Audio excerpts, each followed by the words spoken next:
Hey there, this is Coach Troy with Tate Fitness, and today I want to make another video on Trenbolone.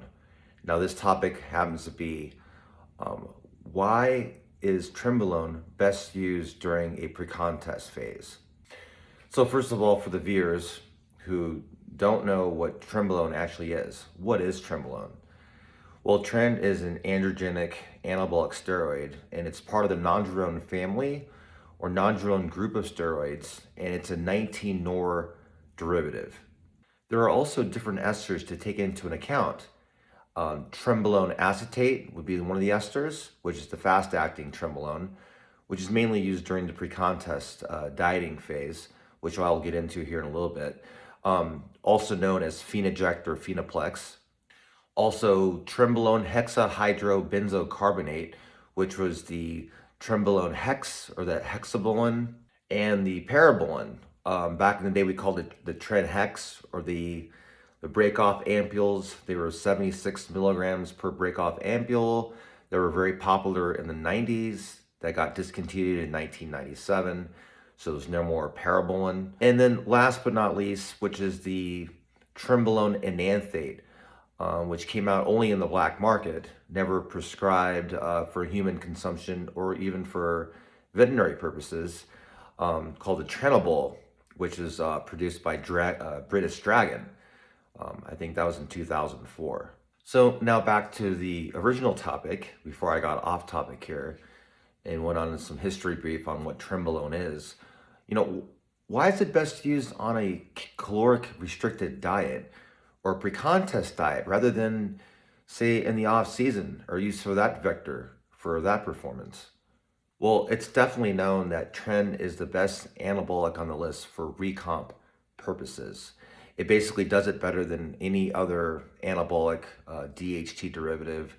And as far as the mechanisms of action for Trenbolone, it's a very strong AR agonist, and it has a really strong binding affinity to the androgen receptors. So say, for example, compared to testosterone, it's not necessarily pound for pound better than testosterone as far as building muscle, as far as muscle hypertrophy goes, because testosterone pretty much does just as good in its own properties as far as binding to androgen receptors and building muscle.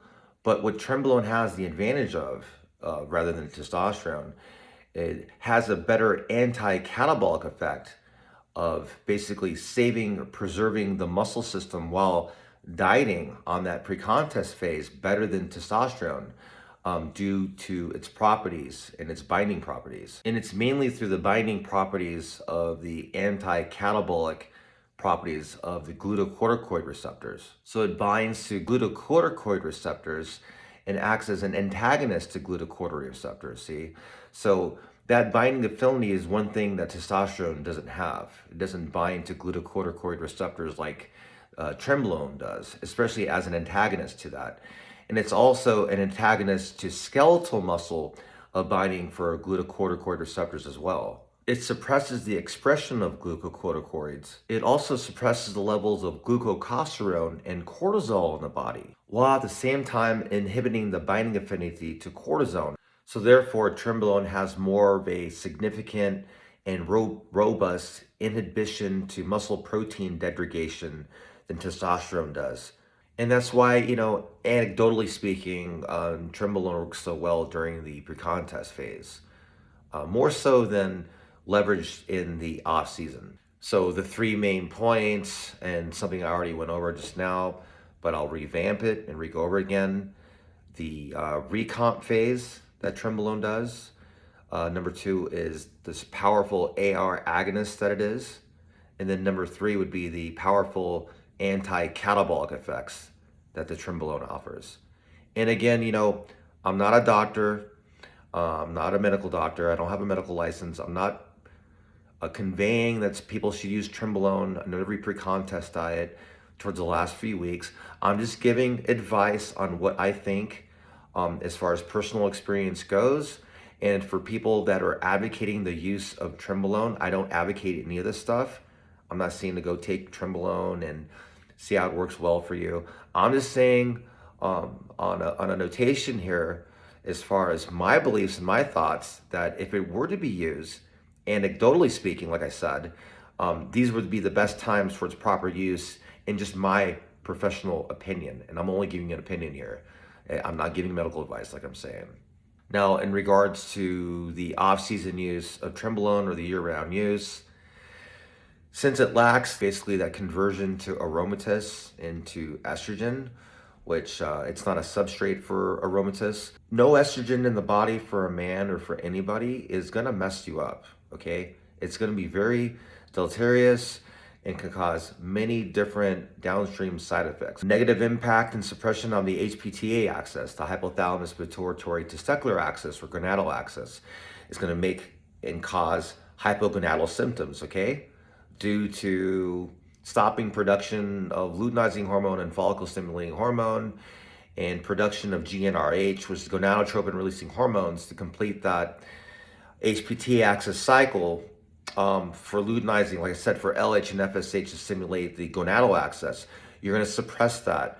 There's going to be issues in that, okay?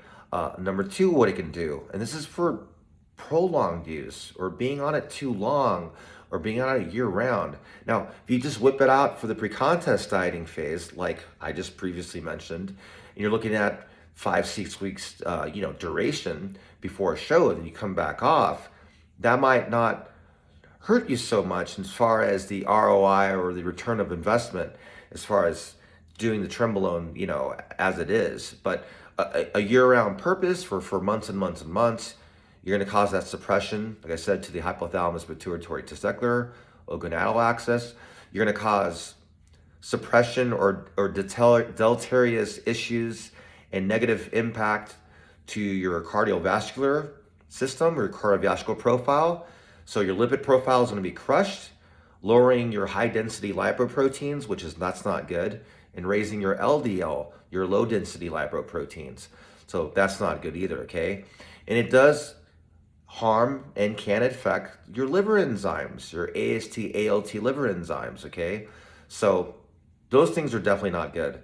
But like I said, I'm just saying the things that can happen if you're on it for too long and the problems that you can have. So it's definitely something that should be used minutely or for a very small window of time.